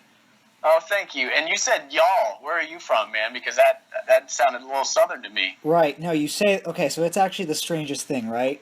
So I was actually born in LA, and I spent most of my time on the West Coast, at least for the first half of my childhood, right? And then I actually spent all of the rest of my time over here in Virginia, spent it in DC. I've been up and down the East Coast, but I've never really stuck, really. Gotcha. For me, everything is just a mix, right? Of Southern, of rap, of metal, of pop. Everything kind of blends with me, and I get down, and I can get down with anything and everything. Nice. Yeah, absolutely. So when are you? Sorry, I think this is a better question. So you dropped your EP, right? That was your straight up. That was your the Jensen Reed EP. It came out in iTunes around with "Do Your Thing" featured on it, along with everything else. And then there was this bit of a you got a couple songs here, and then you got back to the '90s. Yes. Back to the '90s. And you mentioned something that's very important. You said that is the golden age of hip hop, of pop. I see you draw a lot of Backstreet Boys influences into it, and just overall you're parodying, but you're also writing a love letter to that era. Could you tell me more about that? Exactly. Yeah. So, man, I've always, and I actually put out two full-length albums, so not technically EPs, and then I had an EP a long time ago, and then released some singles along the way. But one thing I've always... You had a cover of Tolo's "Stay High." Yeah, my friend Taryn Southern, kind of a big YouTube star at one point. She's gotten out of it some. I did a cover of that, and so one thing I've always loved is comedy, and I've done a couple comedy music videos and then also parodies of songs because I am a UNC Tar Heel, and I hate Duke basketball more than anything in the world. So I've done a couple parodies that just annihilate Duke basketball. So I've always known the value of comedy because it's easier to get people to pay attention to funny shit. Right. And so the back to the 90s thing, man, there's a little backstory. I also, just like I was mentioning, got to be versatile. I've found a career in voiceover work in LA, and I've been doing voiceover for about 6 years now. And at my agency, I was put in contact with Ben Giroux, who I collaborated with on Back to the 90s. And the reason we were put in contact, we had read together in the booth, and but he told one of the booth directors that he had always wanted to do a banging hip hop track about how dope it is to be little instead of how shitty it's been his whole career, because Ben is 5'2". He's the definition of a working actor and comedian. He's been at it for over a decade. You would probably recognize him. He's been on every single guest star on every show, and You're kidding. super talented in voiceover. He's the lead on a Nickelodeon animated show called Bunsen is a Beast now. And so anyway, the first thing we collaborated on was a song called Little Dude Anthem. And we enlisted, he knew Tamira Gray, who was on season 1 of American Idol, who is just an otherworldly talent, amazing voice. She's great friends with Kelly Clarkson. She's amazing. So she sang the hook. That video got over 1 million views on Facebook. So we're like, oh, well, this was fun. And it's really grimy, man. There's a bunch of curse words. It's could not be more different than Back to the 90s. So then we're like, oh, cool, let's do something else. So then we did a parody of Crisscross Jump from the 90s. Oh, man, I remember that song. Yeah, it was. We got political, which I'm not terribly political, but before the election, we did Dump Drumpf, yes, and it was basically just annihilating Donald Trump. And never did we think that it would still be relevant to this day. But anyway, so that and that got I think close to 2 million views. So whatever. Yes, so then Ben had the idea. He was like, man, we should make a song about the 90s. And I was like, that's a great idea. Both of us are nostalgic guys. And so my production partner in music, his name is Christian Hand, and I've worked with him on every single song that I've done. Basically, I bring him pretty finished ideas and arrangements, and then we work together to produce it up, and then he's a great engineer, and we mix it, and so he's my man. He was like, well, if you want to do a song about the 90s, if you want to take it to another level, you should cram all of the genres of the 90s into one track. And I was like, oh, that is a really cool idea. Oh, absolutely. So, and that's how Back to the 90s was born. Basically, for those who haven't seen it or heard it, the verses are like upbeat, fun hip-hop. Excuse me, the choruses, although I wasn't a fan of boy bands, are like Backstreet Boys pop. There's a grunge section that looks just like Smells Like Teen Spirit, and then there's an R&B section. Oh, yeah. And Ben and I, basically knowing that comedy was already powerful, when Ben and I teamed up, we kind of take each other's games to the other level. And yeah, needless to say, man, we knew Back to the 90s was good, and we worked on it for a year and a half. The music took a long time because of the idea of making 4 different genres work, and then the production, man, it was massive. There were about over 100 people that worked on it, massive set, took a ton of pre-production and time, and then when we released it, it just exploded. Like I have 20 music videos, and all of them are of ridiculous production value, man. My video guys are incredible, but most of them live in obscurity. Do Your Thing has some views because of the placement.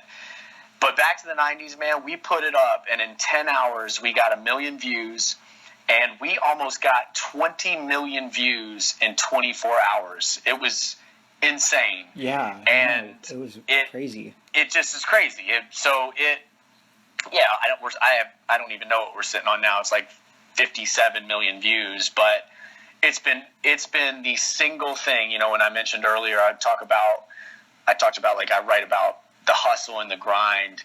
It's been the most validating thing because it's blown open doors for myself and Ben in LA. We've been taking meeting after meeting. We're pitching a TV show. We're working on other music videos. We signed with a great management company. It's amazing when you work all this time and pretty much obscurity. Some people know my stuff, not many, and have one thing that all of a sudden everybody wants to hear, how you got 50 million people to watch it.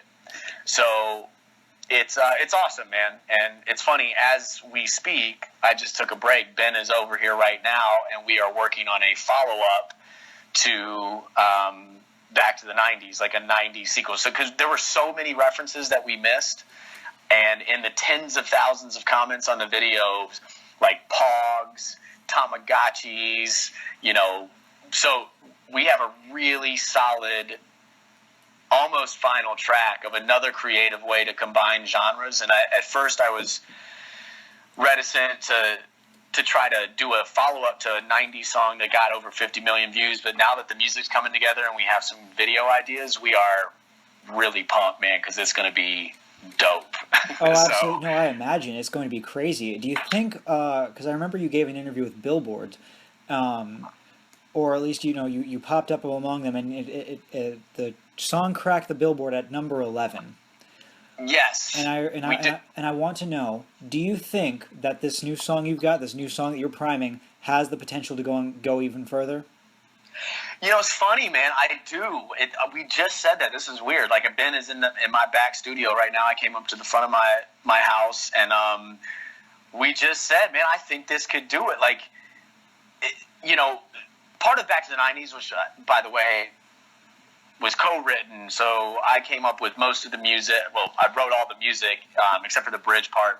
My man Dirty Hollywood helped me with that. But then Jared Lee is a buddy of mine and a really talented pop writer. He wrote a song on Jason Derulo's last album. He wrote the New Kids on the Block latest single that they're touring on right now. Oh, damn. So Jared came in and helped us write the chorus of Back to the 90s, which is incredible. And that's, yes, charting on Billboard's digital charts was the coolest thing. And that Billboard interview, out of all the good things that have come out of Back to the 90s, that was the most validating and the coolest thing for me. So, hey, I really, who knows? But now that we have an audience, yes, I do think this next one could chart as well. I think the music is actually maybe even better. So we'll see. Who knows? No kidding. No, I absolutely hope so, because, you know, for as somebody who pays attention to a lot of underground things, like yours, for example, right? Like, I see them, and it's always a pain in the butt, because I'm like, I really want to see other people catch on, but I don't know if they ever will, right? But no, sir, I honestly hope that everybody else does. It's crazy what you've got going for you. Thanks, man. I appreciate the kind words and support. Absolutely. And look, I have said it many times now. It would have been one thing to have success on my own, because I've been a solo artist.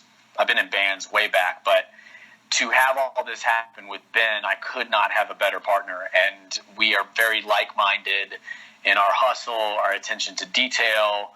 And like I mentioned, you know, we just kind of up each other's games. And we really feel it's only the beginning, because of all the meetings we've had and the interesting opportunities that are in front of us. So I appreciate the support, man. I hope as well that, you know, we've kind of pitched ourselves in meetings as the new Lonely Island. Oh, yeah. You know, just doing videos and songs that are ridiculous and funny, but that are also really good. And also our strategy has been, we're not YouTubers, man. Like, I can't be a YouTuber where I put out a video every week that's a cover song or this and that.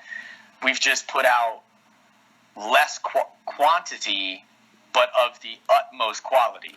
Right. And it takes longer to do that, but obviously it paid off in this last one. And I think it'll continue to pay off. And, you know, the goal now is just that we don't have to pay for it. That's Absolutely. the main goal. And it sounds to me like what you're talking to me, right? This conversation sounds like you are very aware of the transition that you've gone from being just, from being just, underground to being someone who's actually, taking themselves seriously and is being taken seriously by the community and the industry at large as a musician. Yeah, I think so, man. Like, I always say that just my resume, or like, really it's my videos, man. Like, I truly have 20 music videos, and if somebody like yourself who hears Do Your Thing, Shazams it and is like, Jensen Reed, who is this dude? If somebody digs and looks into my YouTube channel and looks at me, I have this really long story to tell, and they will know that this was not, I mentioned in that Billboard interview, Ben and I, and he's been hustling as long as I have, we are the typical overnight 15-year success story. Like, we've been grinding and grinding and grinding and grinding. So when that's why I always felt, as I put out these videos, that some of them do better than others. I just got to keep creating. My whole goal has been to get better. Every single, I just got to get better, and if I do, then good things should happen. And it's nice to get that validation, no doubt. And it's also a nice shot of confidence, because there is, like everybody, anxiety and doubt, and that's what my latest song really is about, You Can't Stop Me, with Alexa Mello. The idea of having anxiety of, like, am I good enough? Will anybody ever hear me? Do I work hard enough? Am I dedicated enough? And ultimately you just gotta keep going. No, absolutely. And actually, as somebody who also, identifies with these issues of, anxiety and self-doubt, and, as somebody who's actually going through, such a period of uncertainty, I listened to that song, and it actually,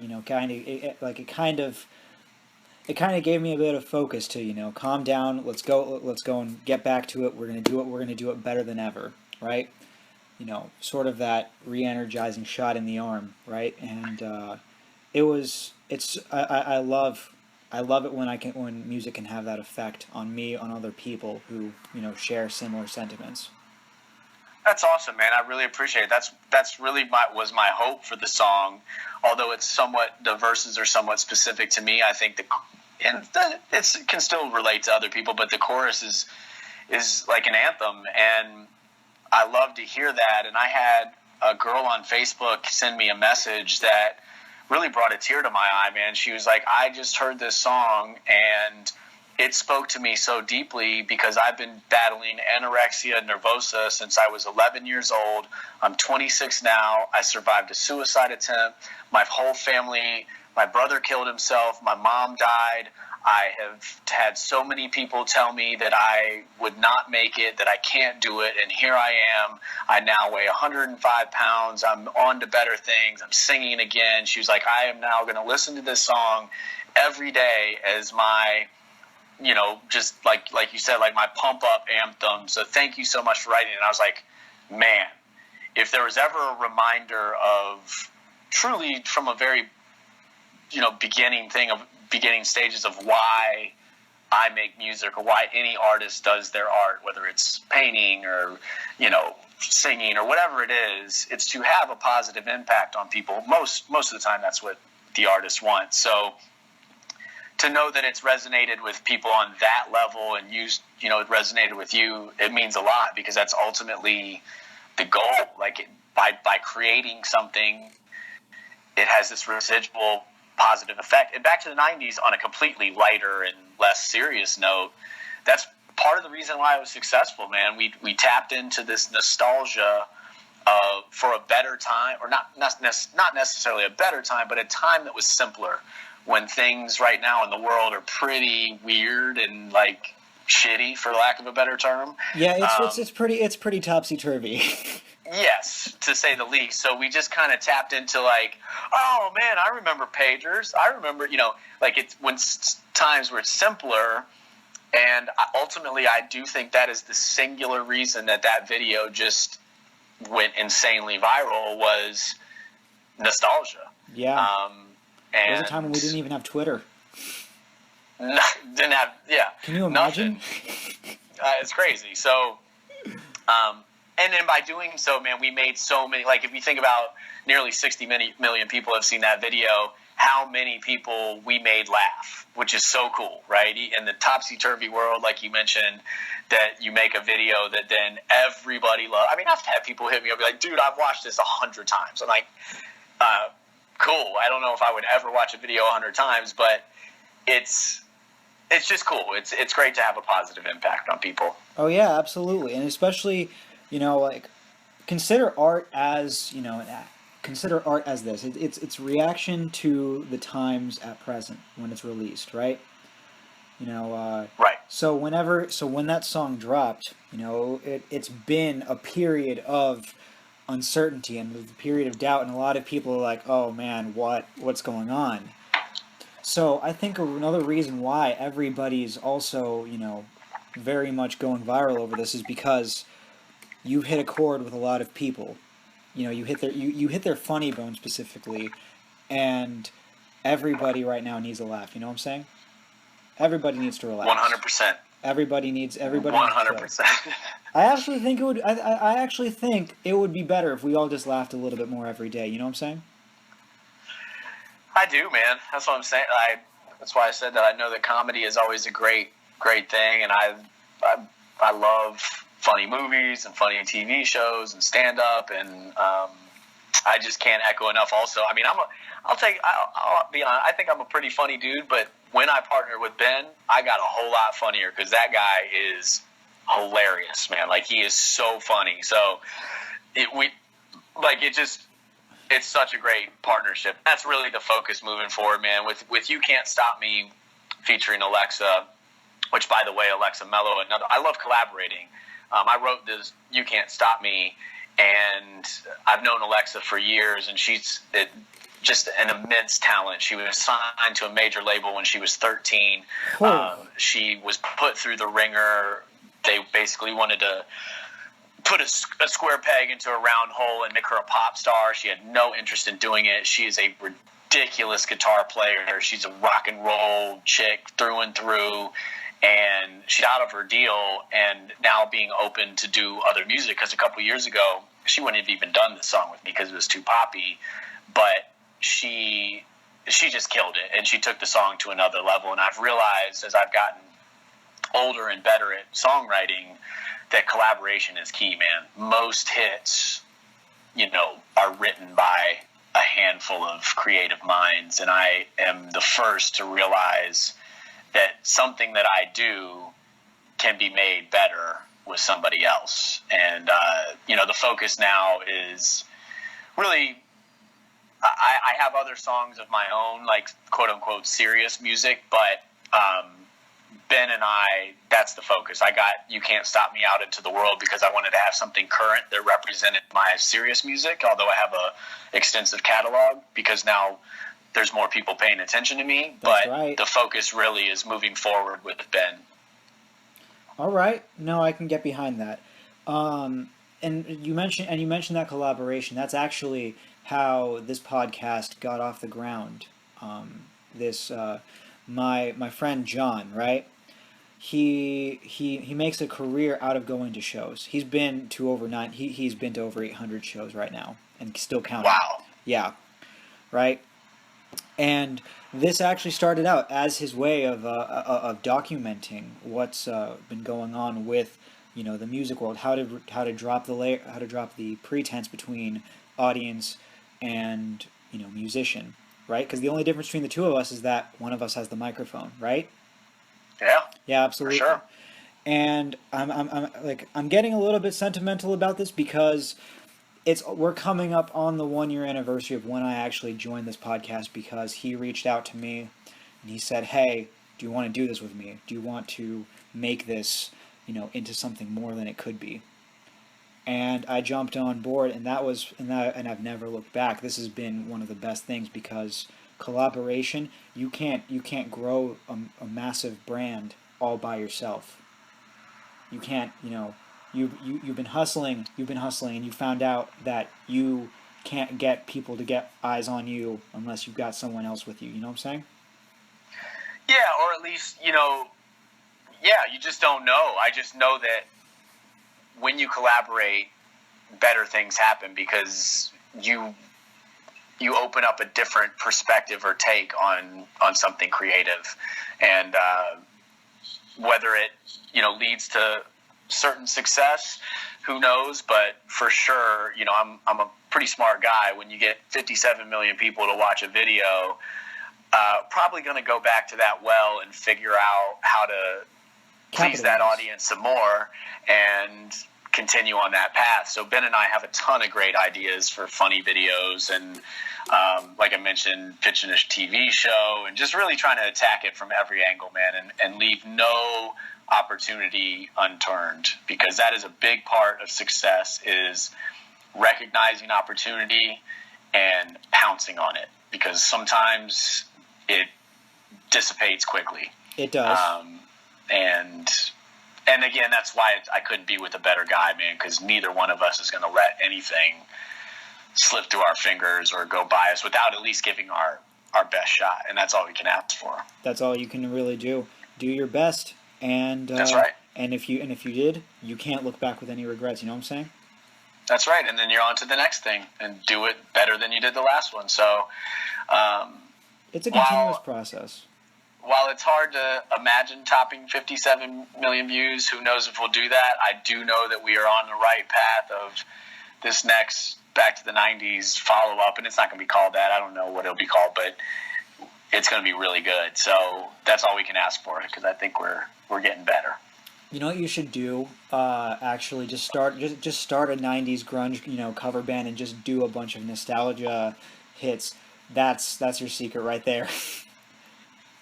Yeah, I mean, there's a lot. Look, the thing we figured out, man, is that 90s nostalgia is insatiable right now, and it's probably not going away anytime soon. And somebody mentioned a very interesting thing to me. We're going to play a show at this club called the Virgil in Silver Lake in LA in September. They have a 90s night that has gotten huge. And she mentioned, she was like, it's the last decade where there are tangible things that you can touch. It was before technology took over.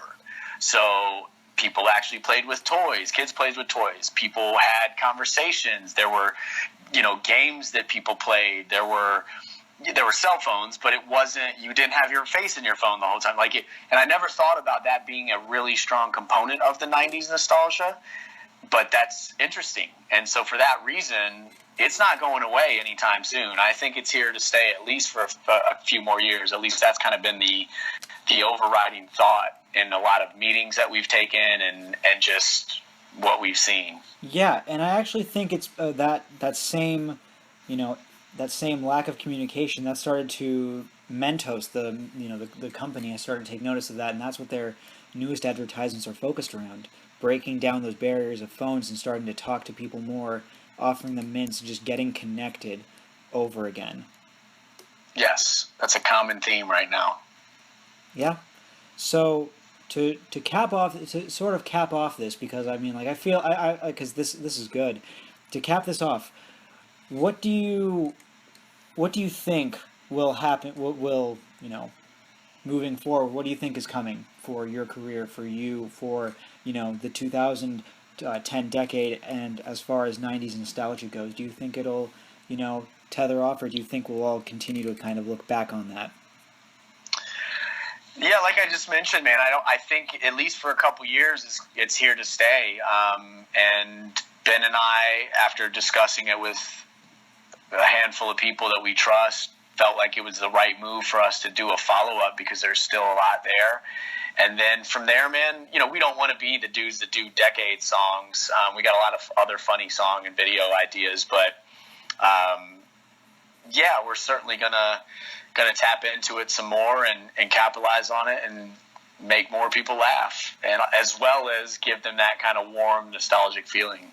Yeah, absolutely. All right. Well, this has been a great conversation, Jensen. I'm so glad that you could actually, agree to this.